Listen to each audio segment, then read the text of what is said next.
Getting harsh, huh? Just harsh. All right, so today we're going to talk about taking a fixed width website and converting it over into responsive, and we'll go through the steps.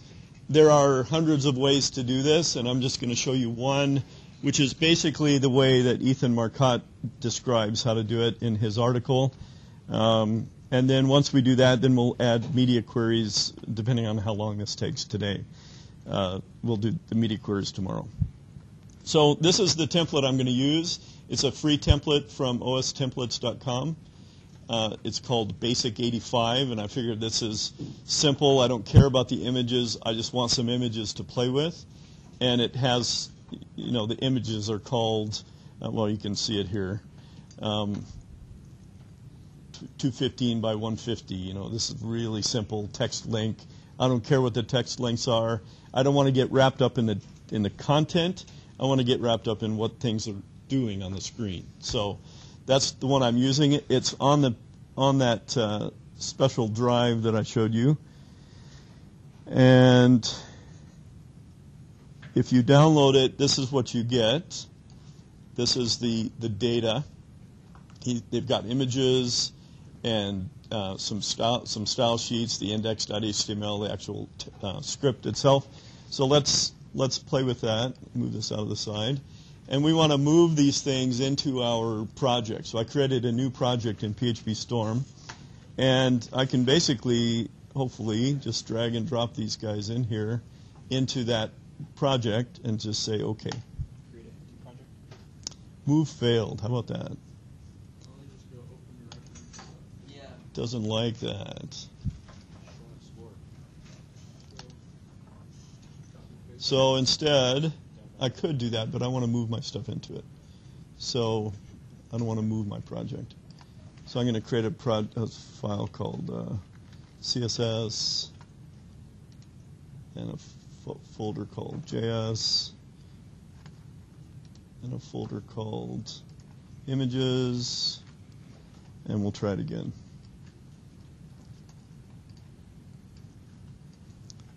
So great. So in their images, they have another subfolder called demo. And because I don't want to move it around. All right, so hopefully this will work. Yes, we have success. Why, just as a point of reference, why is there an index.html page in here? Right, so if you uploaded this to a site, it would block people from viewing the directory of the files. Very good. You guys remembered something. So scripts are the JS. So I'm going to put it in here. And I'm going to have to rename this now because I named it wrong. It should be called scripts according to his or the author's naming convention. And then we have the index.html is just going to go in here. And then styles is going to go in my CSS folder, which I'm going to rename that now to styles. All right, so now I should have a project that works. This is the HTML that I downloaded from the site. And we can try to view this in our browser. If we say open in browser, this is now, let's close all this other stuff here. This is now my website. And you see if I shrink it down, not very responsive, right? It stops about here. That's the size, the maximum width that it has.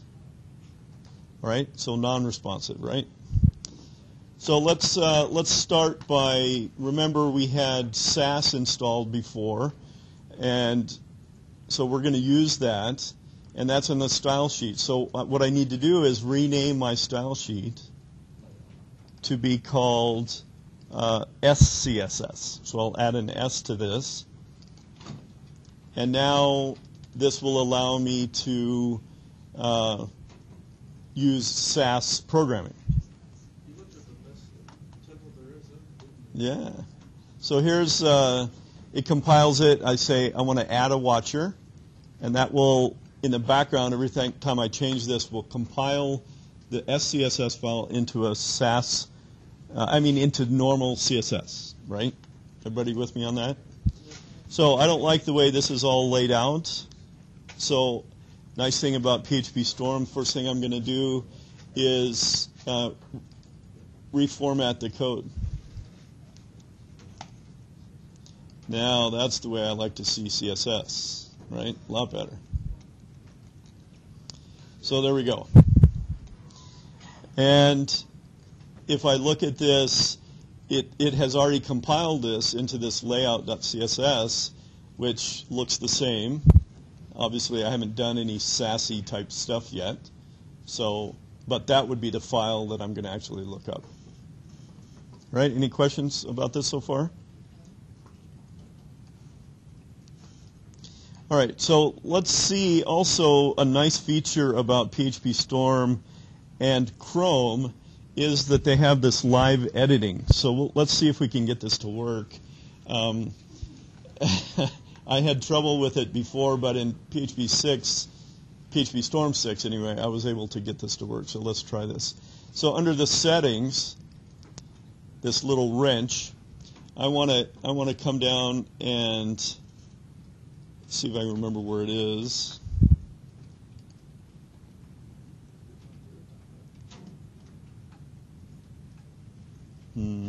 Maybe I don't have to do that anymore. Sorry, you're going to have to bear with me on this. Let's turn on, it's under, I have to do something. All right, I'm going to have to pause this. All right, so if it doesn't show up under your view, there's a live edit menu here. We have to install a plugin. And so we go to the settings. We go to plugins, which is down here.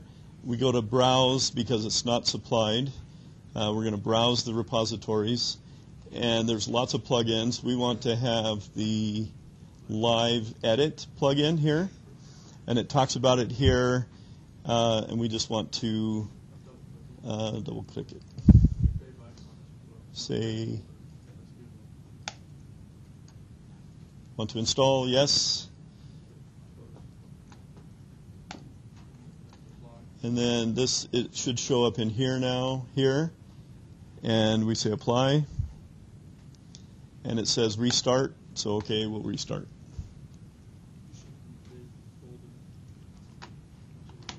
Oh, you have to tell me after. All right, so, oops, I closed the window that came up. It talked about the live support.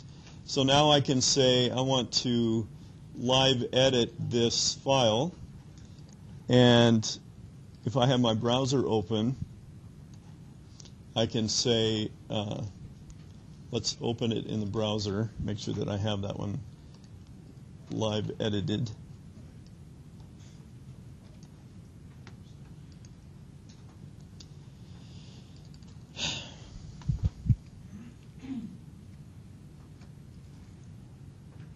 I'm going to have these like this, I guess. All right, well, let's record that. So the problem was that I clicked away. As soon as you install the plugin, it came up with a little green box up here, and I lost that. So down here, if you click on Jetbrains Ide Support, this little link here brings up these event logs, and this is what I want to click on. And mine doesn't work. Look at that. So I'm going to have to play with this offline. We'll skip the live edit today, and we'll move on to just reloading the page back to the old days. All right, so I don't want to run out of time. We've got to get some more stuff done here. So the first thing we need to do is in our style sheets, almost all of our work is going to be done in our style sheet. Okay? So one of the first things we want to do is change the fonts. And I go through 4 different steps. I convert the fonts that are in pixels to their equivalent in ems. Okay? Now, ems are a weird concept, but they're very flexible. So if you build your entire page based on ems, the EMs, then everything will scale better. So by default, a font size, if I didn't establish a font size in my style sheets, it would be, the default would be 16 pixels for a font. All right? If I didn't put 13 here, for instance, like they did, mine would, the default for the browsers is 16 pixels. And that's equivalent to 1 em, 1 EM. So in order to figure out what 13 out of 16 is, I need to divide 13 by 16 to get a percentage of an M here, okay? So what we can do is I could go to a calculator and I could say, do I even have a calculator in here? Probably calculator. I could say 13 divided by 16, and I get 0.8125. So it would be 0.8125 ems is what I would convert this to. But with SAS installed, I can do that so much nicer. I can do math right inside of this, and I can say, let's put it in parentheses, I want to say 13 divided by 16. All right? Now, PHP doesn't like this, but in fact it does compile correctly, or at least it used to. And we want M. So it compiled it, and I got the same value there. See that? 0.8125? But it's in pixels, so I just need to change that, and we'll change this to M. All right? So that way I can remember, and if you look at Ethan Marcotte's books on this, what he usually does is in a comment on the side, he puts 13 pixels was the original style that he's converting from. So he can always go back and look at that. So in this case, that's just a comment, obviously. And in SAS, we can make this a nicer comment so that it doesn't show up in my output. Remember that? So if I look at my style sheet, that comment doesn't show up. Whereas if I had the standard style here, that shows up in my style sheet. Well, it's supposed to. I didn't compile it again. There it is. Ta-da! All right, so I don't want to, we'll just use the C style comments so they don't show up. So now I want to make sure that all my font sizes are some proportion of an M or some proportion of the 16 pixels. So I'm going to look for that, and let's see, they changed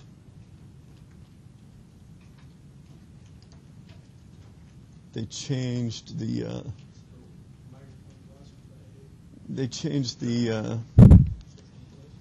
shortcut keys, at least on my Mac. So here's 26 pixels. So I'm just searching through the CSS file. We're going to convert the next one. So this is 26. So again, what is a standard M? 16. So I need to divide that by 16 and convert it to M's.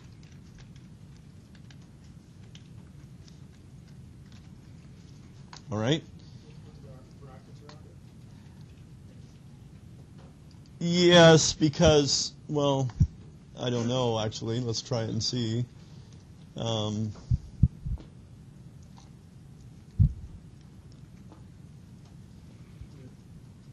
Doesn't compile it. So you do have to put the parentheses around it. I just innately knew that. So we'll look at it now, and it should be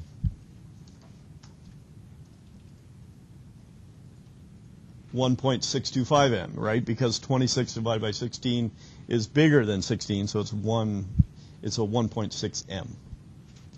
All right, so we're going to do that on all of them. This is the same thing, so I can just copy this.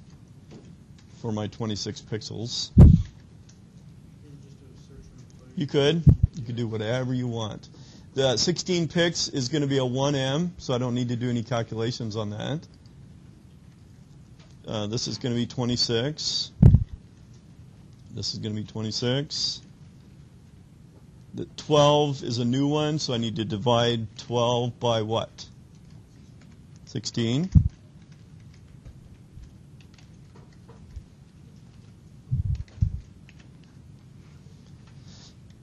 All right, 36 divided by 16 M's. Yes. Yes.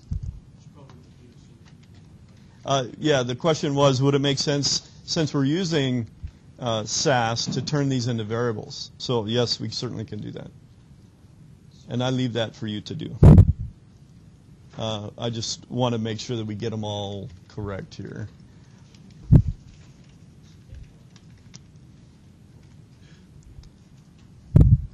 And 14, that's a weird one, so that's going to be... All right. So there we go. We'll search through one more time. I've got M's on everything.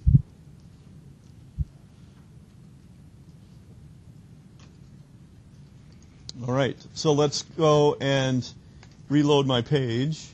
And everything should look roughly the same, which it does, roughly the same.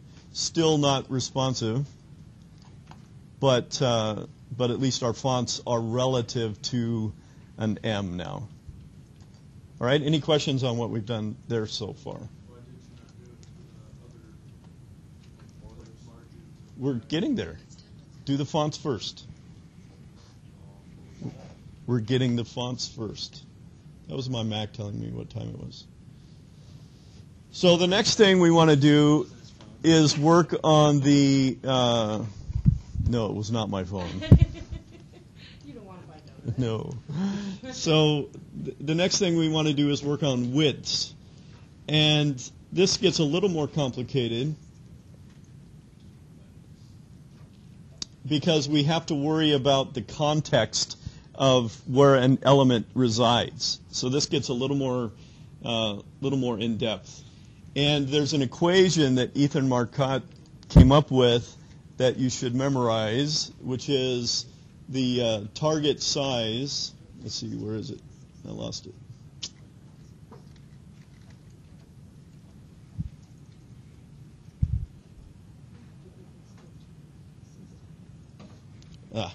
Okay. It's target divided by, I'm going to use a slash, divided by context equals result.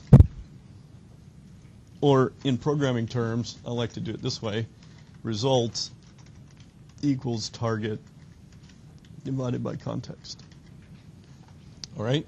So what we want to turn it into is based on these three pieces of information here. The two pieces of information, the target and the context. So let's take an example of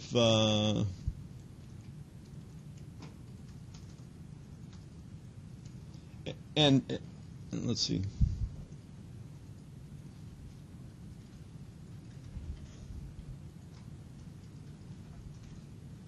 Sorry.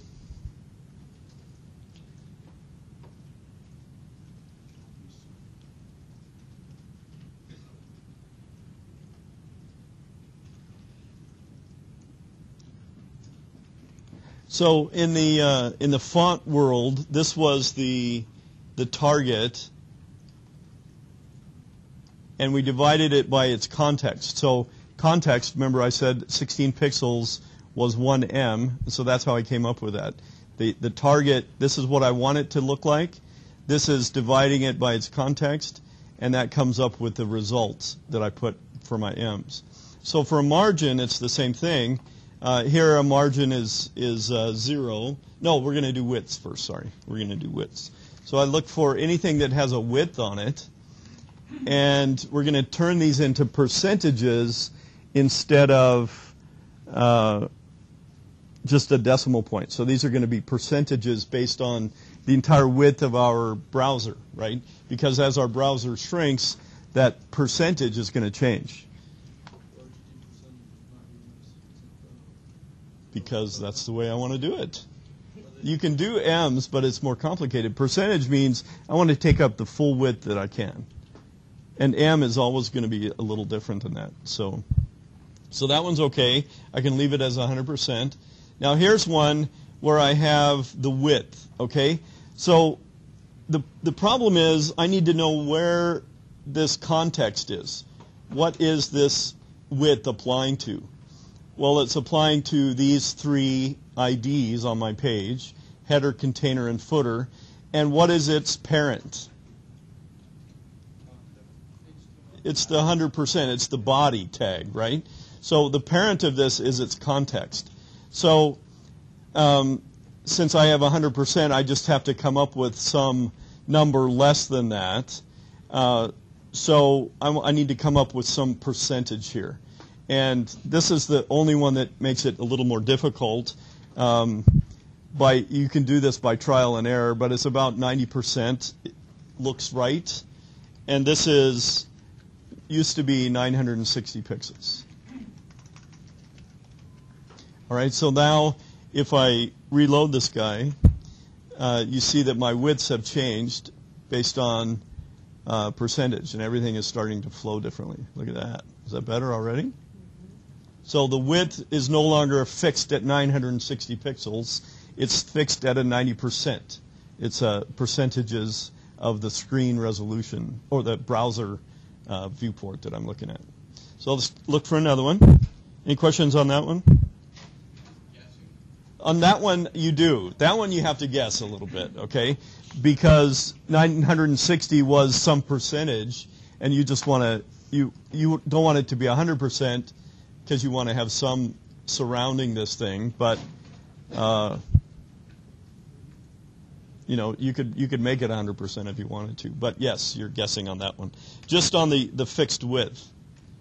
So 5% on each side. yes. So here's another. This is a class 1/4, and we need to look at where is this found in what context is this? Because again, we're going to divide this. This is the result that I want, and I need to divide that by its parent context. So the width of its parent was 960 pixels that we just converted. So we're going to divide those by 960. Now the problem is that we want this to be a percentage, and you can't just do this.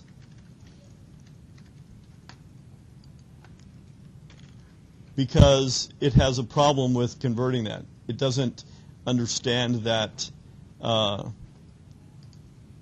that complex of a math here. So they do have to deal with percentages, and we're going to take this pix off, and it's going to turn into percentage.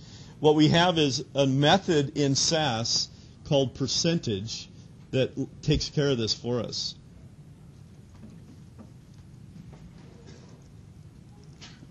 How would you know it's 960, by the way? Because of its parent. Well, I thought we went through that. The index, if we look for the class of 1/4, its parent that has a width on it is all the way up into the this wrapper here. All right, which you have to look at what its width is. So let's do that in the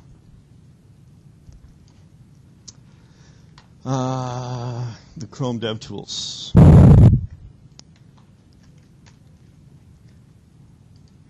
I was going to do that. I forgot to do that.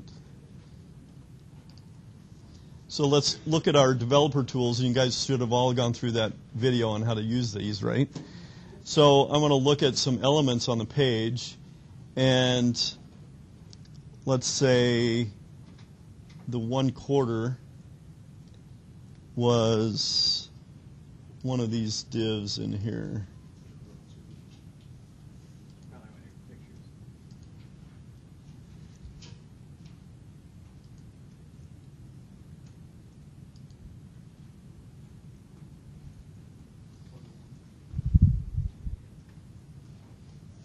Okay, so here's one that has the 1/4 style on it, doesn't it? Where is it?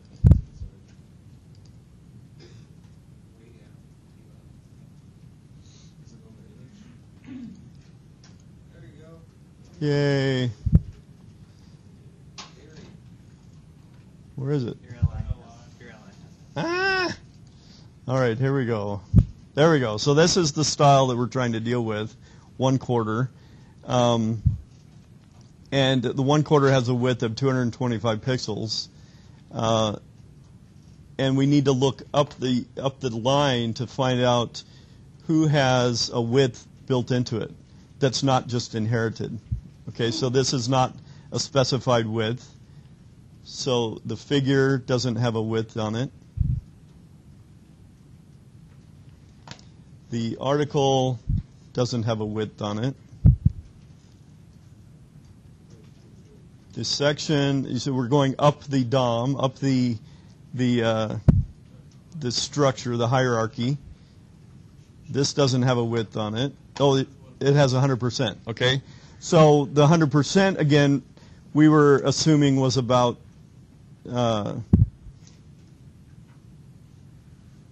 it's 100% of its container.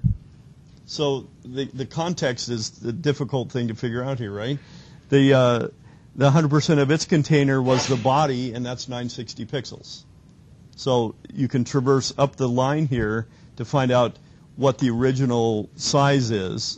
So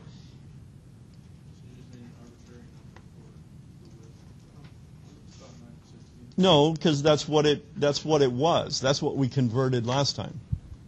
Remember, we converted the where's my style sheet? We converted the 960 for the width of the body of these main things here, right? So this was 960, so that's the context that we have to deal with. It's taking 225 pixels of the 100%, which is 960 pixels. Complicated. All right, so I chose 960. So there's a method that lets me do this called percentage in SAS.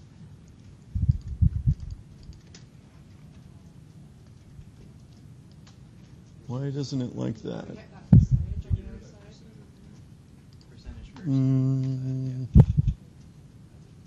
All right, because it's going to spit out the. I guess it does, huh? So let's look for my widths.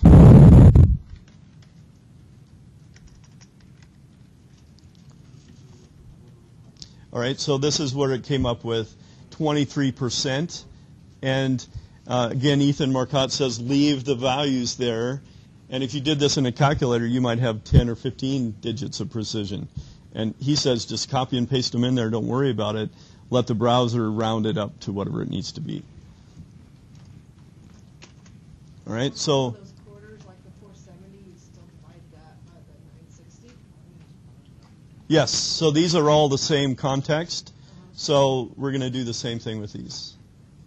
So this is going to be percentage of 470 divided by 960.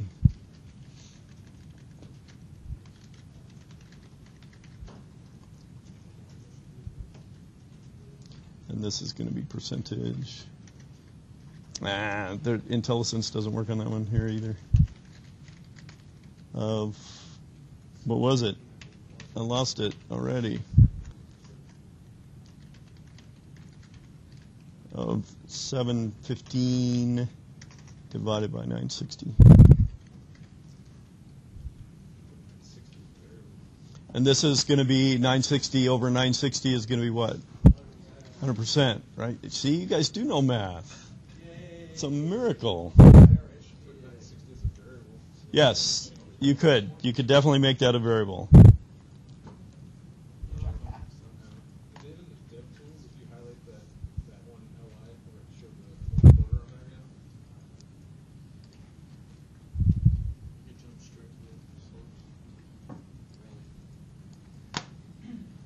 Which one are you talking about? You collapsed it Oh, Go back into it. is it in the article? Yeah, it's in that line.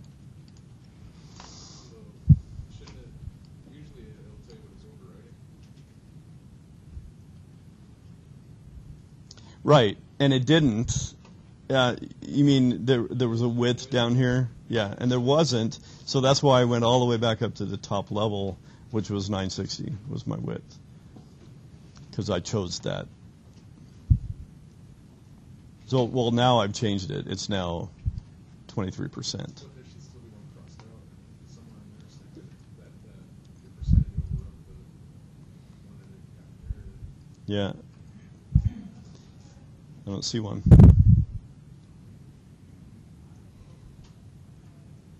Nope.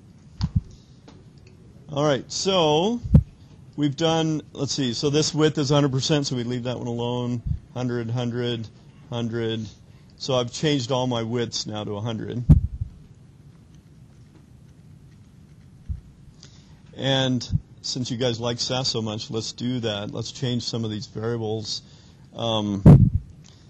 Let's call it fixed width was 960, right? So everywhere there's a 960, I want to replace it with a fixed width. So now I can search for fixed. Oh, I did. Good idea. That's called a circular reference that'll never get anywhere. So now I'm dividing by a variable. That's a little nicer.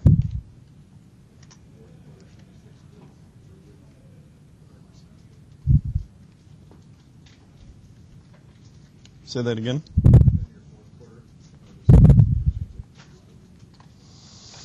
No, because I would turn it to 960. It's no. This one you mean? It's 100%. It's not 960.